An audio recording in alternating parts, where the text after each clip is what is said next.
بسم اللہ الرحمن الرحیم۔ اللہم صلی علی محمد وعلی آل محمد۔ جب نبی اکرم صلی اللہ علیہ وسلم اپنے پروردگار کی رسالت اور امیر المومنین علی ابن ابی طالب کو اس امت کا رہبر معین فرما چکے تو روز بروز آپ کمزور ہوتے گئے۔ آپ کو شدید بخار ہو گیا۔ چادر اوڑھتے ہوئے جب آپ کی ازواج نے اپنے ہاتھ سے نبی علیہ السلام کے ہاتھ کو دیکھا، اس وقت بخار کی حرارت کا احساس ہوا۔ جب مسلمانوں نے حضرت صلی اللہ علیہ وسلم کی عیادت کی تو آپ نے ان کو اپنی موت کی خبر دی اور ان کو یوں دائمی وصیت فرمائی: اے لوگو، ان قریب میں داعی اجل کو لبیک کہنے والا ہوں۔ آگاہ ہو جاؤ، میں تمہارے درمیان اللہ عز و جل کی کتاب اور اپنی اطاعت اور اپنے اہل بیت کو چھوڑے جا رہا ہوں۔ موت آپ سے قریب ہوتی جا رہی تھی۔ آپ کو واضح طور پر یہ معلوم تھا کہ آپ کے اصحاب کا ایک گروہ آپ صلی اللہ علیہ وسلم کے اہل بیت سے خلافت چھیننے کے سلسلے میں جد و جہد کر رہا ہے۔ آپ نے ان سے شہر مدینہ کو خالی کرانے میں بہتری سمجھی، ان کو غزوہ روم کے لیے بھیجنا چاہا۔ لشکر تیار کیا گیا جس کی ذمہ داری نوجوان صحابی حضرت اسامہ بن زید کو سونپی گئی۔ بڑے اصحاب اس میں شامل ہونے سے کترانے لگے۔ انہوں نے اپنے مشورے کے تحت لشکر تیار کیا کیونکہ ان کا اس لشکر سے ملک ہونا دشوار تھا۔ اس وقت رسول اللہ صلی اللہ علیہ وسلم منبر پر تشریف لے گئے اور ان سے یوں خطاب فرمایا: اسامہ کے لشکر سے جا کر ملحق ہو جاؤ۔ جس نے اسامہ کے لشکر سے تخلف کیا اس پر خدا کی لعنت۔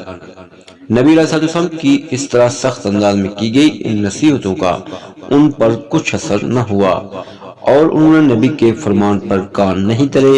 اس سلسلے میں اہم بحثوں کو آپ حیات الامام الحسن میں دیکھ سکتے ہیں۔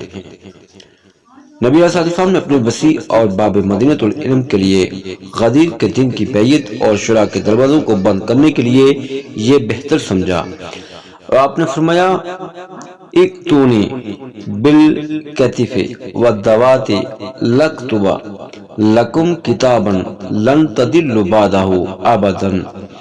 مجھے کاغذ اور قلم لا کر دو تاکہ میں تمہارے لیے ایسا نوشتہ تحریر کر دوں جس کے بعد تم کبھی گمراہ نہ ہو۔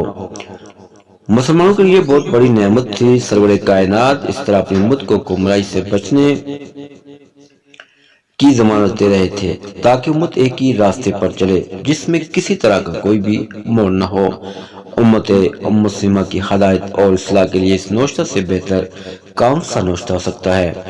یہ نوشتہ امام علی علیہ السلام کے بارے میں آپ کی وصیت اور اپنے بعد امت کے لیے ایک امام ہونے کے سلسلے میں تھا۔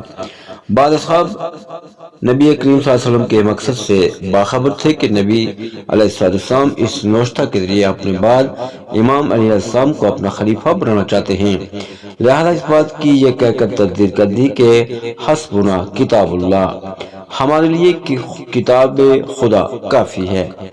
اس قول کے سلسلے میں غور و فکر کرنے والے اس کے کہنے والے کی انتہا تک پہنچ جائیں گے کیونکہ اس کو مکمل یقین ہو گیا کہ نبی علیہ السلام اس نوشتہ کے ذریعے اپنے بعد حضرت علی علیہ السلام کو خلیفہ بنانا چاہتے ہیں، اور اگر ان کو یہ اعتبار بھی ہوتا کہ نبی سرحدوں یا کسی دینی شعائر کی حفاظت کے بارے میں وصیت کرنا چاہتے ہیں تو اس میں یہ کہنے کی ہمت نہ ہوتی۔ بہرکیف حاضرین میں بحث و جدال ہونے لگا۔ ایک گروہ کہہ رہا تھا کہ نبی علیہ السلام کے حکم کی تعمیل کی جائے اور دوسرا گروہ نبی اکرم صلی اللہ علیہ وسلم اور نوشتہ کے درمیان حائل ہونا چاہتا تھا۔ کچھ امت المومنین اور بعض عورتیں نبی علیہ السلام کے آخری وقت میں حضرت کے حکم کے سامنے اس طرح کی جرات سے منع کرتے ہوئے کہہ رہی تھی: کیا تم رسول اللہ کا فرمان نہیں سن رہے ہو؟ کیا تم رسول اللہ کے حکم کو عملی جامہ نہیں پہناؤ گے؟ اس جنگ و جدل کے بانی نے عورتوں پر چیختے ہوئے کہا۔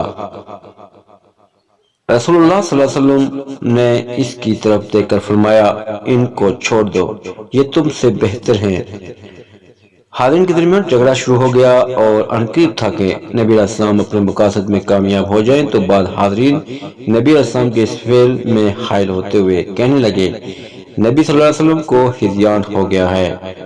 نبی علیہ السلام کے سامنے اس سے بڑی اور کیا جرت ہو سکتی ہے؟ مرکز نبوت پر اس سے زیادہ اور کیا ظلم و ستم اور زیادتی ہو سکتی ہے کہ نبی پر ہذیان ہونے کی تہمت لگائی جائے، جن کے بارے میں خدا فرماتا ہے ما ضل صاحبکم وما غوا ما ینطق عن الہوی ان یوحی الا وحی یوحی علمہ شدید القوی، تمہارے ساتھ ہی نہ گمراہ ہوا ہے اور نہ بہکا، اور وہ اپنی خواہش سے کلام بھی نہیں کرتا، اس کا کلام وہی ہے جو مسلسل نازل ہوتی رہتی ہے، اسے نہایت طاقت والے نے تعلیم دی ہے۔ نبی علیہ السلام کو ہذیان ہو گیا، معاذ اللہ، جن کے متعلق خدا بند عالم فرماتا ہے انہ لقول رسول کریم ذی قوت عند ذی العرش مکین، بے شک یہ ایک معزز فرشتے کا بیان ہے کہ وہ صاحب قوت ہے اور صاحب عرش کی بارگاہ کا مکین ہے۔ ناظرین کرام، ہمیں اس واقعے کو غور کے ساتھ دیکھنا چاہیے، جذبات سے نہیں، کیونکہ اس کا تعلق ہمارے تین امور سے ہے۔ اس سے ہمارے لیے حقیقت کا انکشاف ہوتا ہے اور اسلام کا مقابلہ کرنے والوں کے مکر پر دلیل قائم ہوتی ہے۔